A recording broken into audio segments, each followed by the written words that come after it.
how you spent that. Good to see you. Yeah, That's normally how we start. Yeah, sorry, it's Paddy much polite. No worries. Yeah. Good to see you, Johannes. Obviously, it's been a couple of weeks since we last spoke to you. How have you spent the international? Like we normally do. So first of all, we analyze the games. We see where we can improve. We clarify some focus points and areas for us to work with.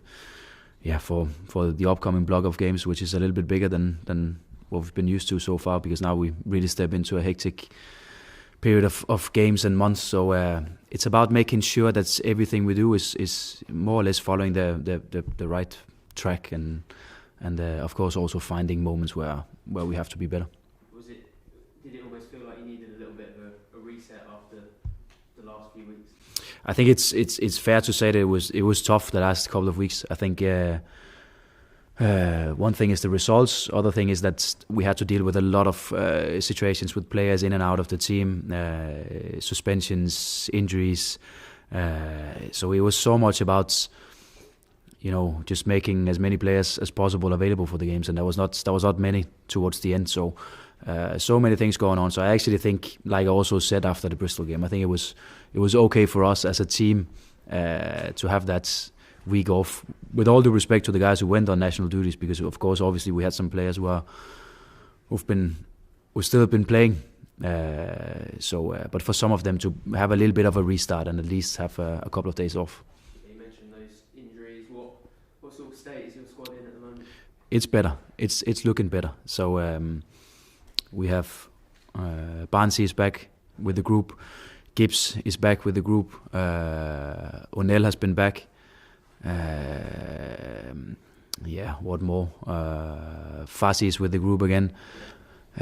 So we are getting there slowly, but we are getting there, and it also creates a different scenario leading into the game on Saturday, because we have more options and we have more players available. You didn't mention Angus there. Angus Gunn is available. Angus Gunn is back. Yeah. How big is that for you to have someone like him back in goal? He's an important player for us. He's an important player for the group.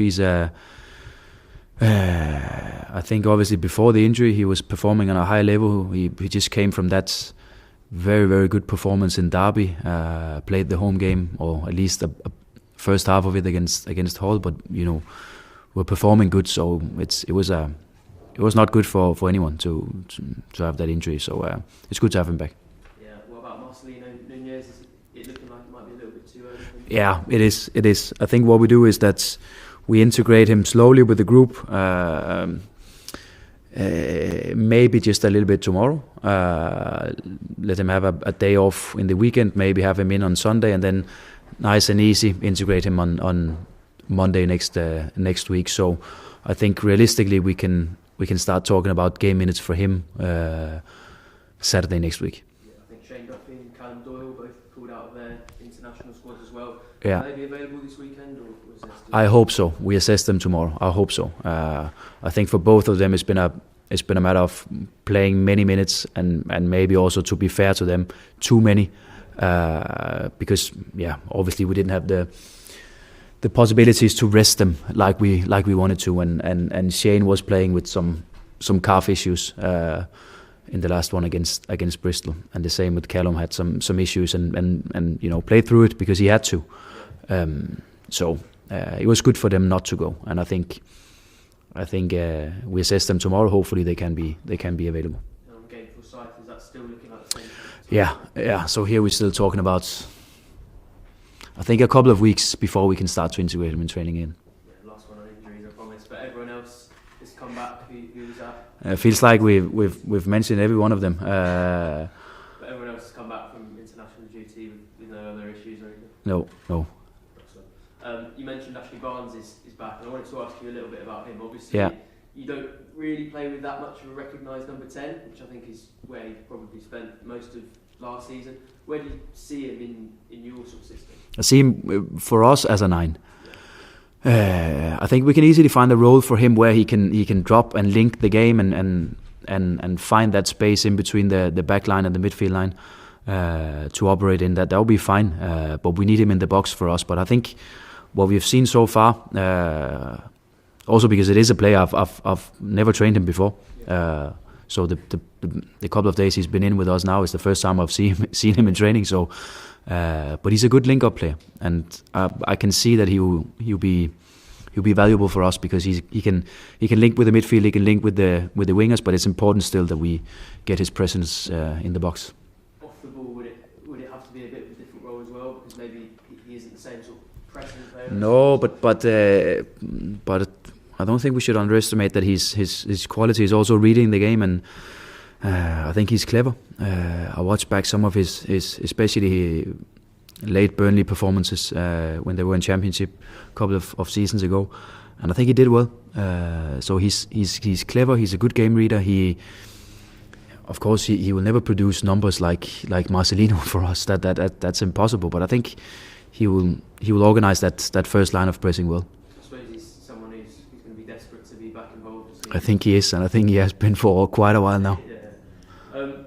In terms of all those injuries and things, we know what sort of toll it's taken on your team. But does it feel like, with the players who maybe come from abroad and things like that and are still adapting, does this period maybe highlight, it's much colder, there are more games, you've got those injuries?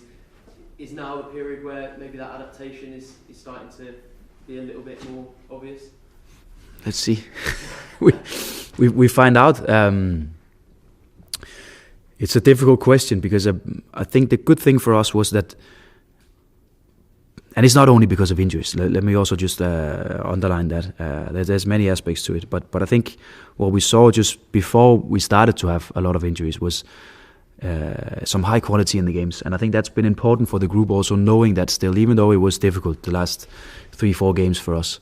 I think it's important for the group to know that we have that quality within the group, and I think when we are on top and when we can have more players available and when we can rotate just a little bit more and when we can have fresh minds and legs in for the games, then we can produce these moments in game where we really, really play on top. And that's going to be useful for us stepping into the next block of many, many games, because it's not only going to be 10 or 11 or 12 players dealing with all these games, it's going to be the whole squad. Yeah, we spoke to Mark Atanasio last week and he spoke a lot about the sort of transfer budget, so I'm going to bring that up, I'm afraid, but he spoke about the fact that there will be money to spend, and maybe a couple of the targets have been identified by Ben Naffer. I assume you've been part of those conversations as well? Yeah, it's ongoing for us. Important thing is that we stick to the strategy. I think especially when there's a little bit of a storm, I don't think even this was a storm. I think it was just a little bit of wind. And I think when that's the case, that's even more important you stick to the strategy and don't take any short-term decisions. I think what we can expect also when we step into the open window here in January is that if we have to do any transfers it's going to be transfers that again relates to the strategy and makes sense for us also on a long-term basis, because we are about to change something here, and it will take time. Fortunately, we have seen already now what we can do when we are at our best, but of course, obviously, we've also seen what can be the scenario when we're not at our best. So we have to continue with that strategy. We have to continue bringing in players that are suitable for that strategy and also the way of playing. And is that going to be a lot of players in January? I don't think so. So do you think it will be the same pattern in terms of sort of younger players that we saw in the summer? I think it will, because again, what we try to do here, I think when we are at our best, I think we can compete with the best teams in the league. But we can also see where the difference is and what we need to be able to get up there. And I think the only way for us to be able to get up there is to continue what we have started here. And that is to bring in young and fresh players with a big potential, a great future ahead of them, suited for the way that we want to play. So change that a little bit from window to window to window. So when we step into second season or third season, we are there and we can compete with the style of play and with the strategy and what we have been doing for the previous years. Yeah, I also wanted to ask you about Manuel Hernandez. You mentioned that he's back fit now. Obviously played a couple of games for Cuba as well. He did quite well when you started him up front earlier in the season, yeah. And given you've got some issues in that area. Yeah. Are you considering him as an option? Yeah, he is. He is an option. I think first of all, it's good he got some minutes with the Cuban international team. Not ideal for us that he played so many minutes, but unfortunately we cannot control that, and that's how it is. But he seems okay, and he's available for us. So I think what he gives us is the strength up front, where he can sometimes create a little bit out of nothing. And that's also in the matches something that we need once in a while, and it can be from the 9 position where he did well in the 2 cup games where he played that position, and of course also on the side. Do you think he's someone who gives you a bit more of that maybe pacing behind and that strength that Josh brings that maybe you haven't got? Yeah, but he's unpredictable in so many ways. So he can cause some chaos, and that's. Sometimes it can be okay if that's what you need in games, but also I think also what we have seen so far from him in this season, that every time we put him on, then something happens. We create chances and we score goals, and yeah, obviously the last couple of games we played, it's goals we need. Yeah, someone you've also started up front is Emiliano Marcondes, who obviously you worked with before and trusted, and I remember when he came in, you said that you wanted someone who was ready to go, and it felt like that might be tough given how long it had been since he had last played. But are you surprised, or was that what you were expecting in terms of the minutes he's been able to? No. I didn't expect that, and it goes for so many other of the players. It goes for him. It goes for Jakob Lundqvist, who played 75 minutes in his first game, coming back after 8 or 9 weeks of injury. It's never ideal, but we had to do it.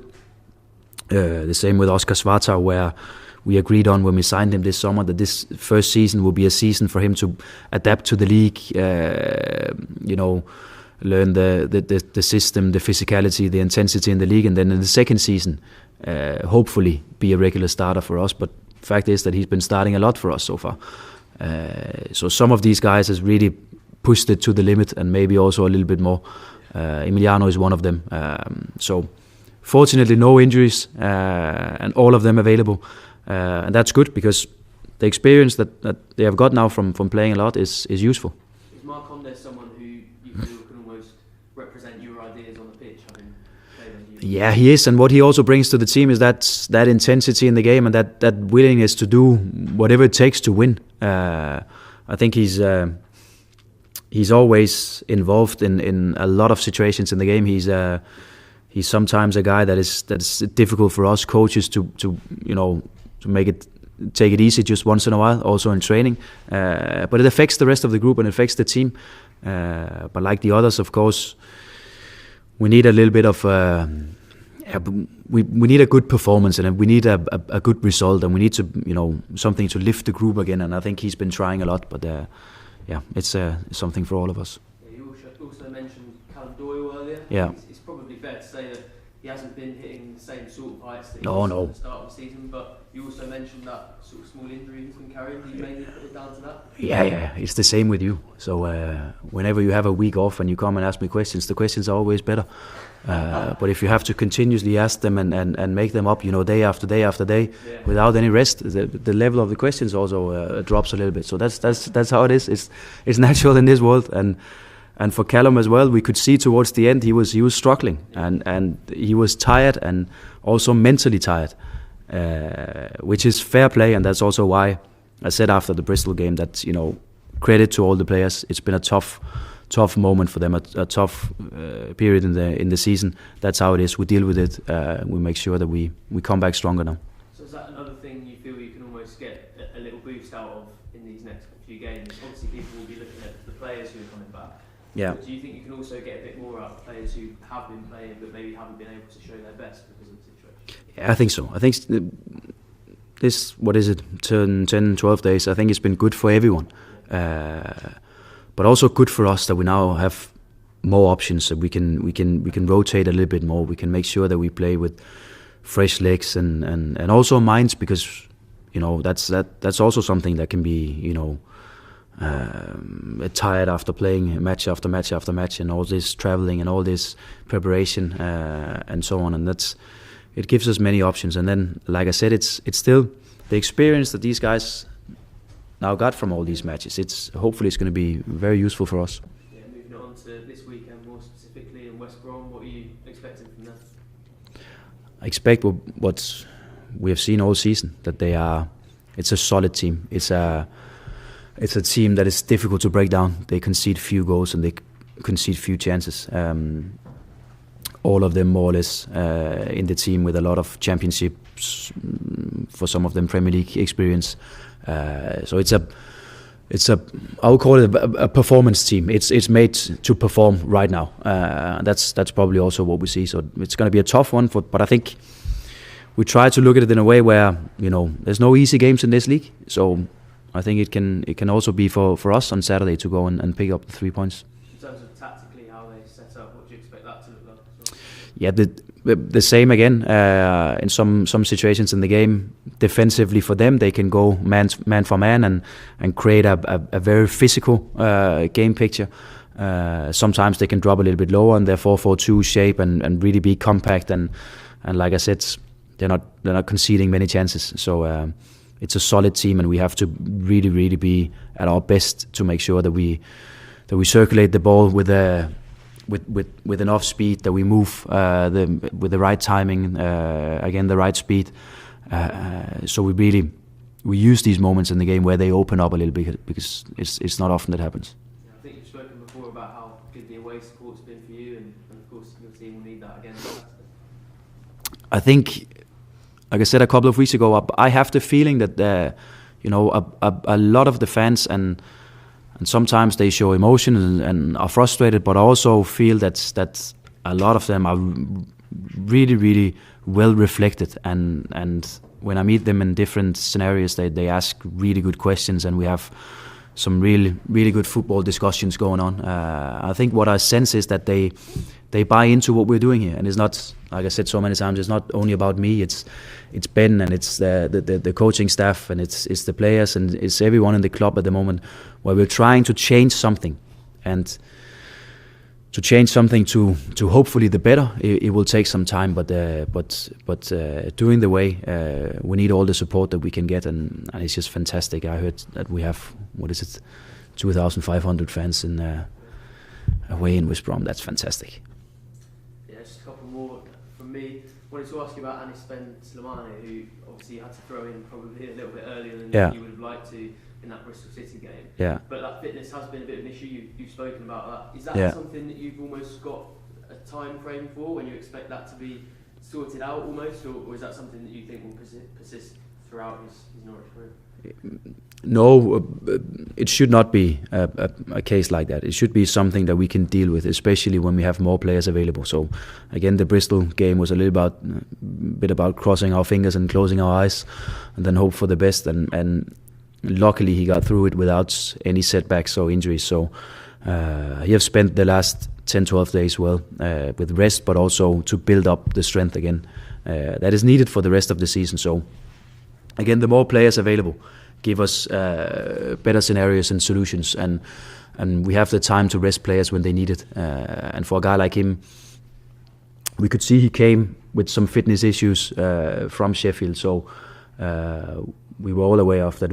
It would take some time for him to develop into being, full match fit week after week after week. But now I think we've spent the last 12 days well, so hopefully it's a little bit better on Saturday, and hopefully we can build him, and hopefully we can avoid playing him all the minutes. Yeah, I suppose the amount of playing time you've given him though shows how much you believe in him as a player. Yeah, I think he started well, and I think he did very, very well for us in the beginning, and then of course he had a setback with an injury, and here towards the end we played him even though he was maybe not 100% fit and 100% ready to play, but we had to do it, and he's a team player, so it was not even something he needed to think about.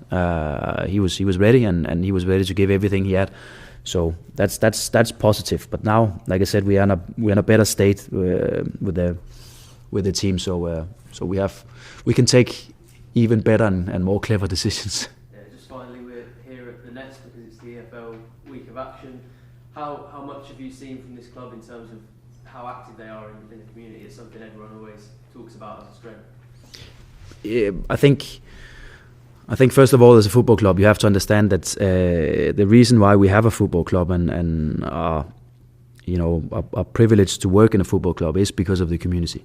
So it's not something you can just choose to do randomly. You have to do it. It's an obligation you have to do, because we reach out to so many people. So many people are affected by the things that we do, and I will go as far as say that they are part of the things that we do. We should always have them in our minds when we take decisions and when we do things with the club. So it's just fantastic to see, and you can see it everywhere you go, that they reach out to local football clubs and schools and so on. My daughter started playing football in Norwich, so there's so many great things going on. So it's a fantastic part of a club. It's not something that is just a little bit hidden or something. So it's great to see. Right, thanks, Sam. Jack, we're going to come back and do yours after we've done the various bits outside, just because we're quite tight on time. So Johannes, just quickly, we're going to introduce you to Summer, back in the room. She's going to introduce some of the girls to some of the questions, which may or may not be better than Sam's. Definitely better.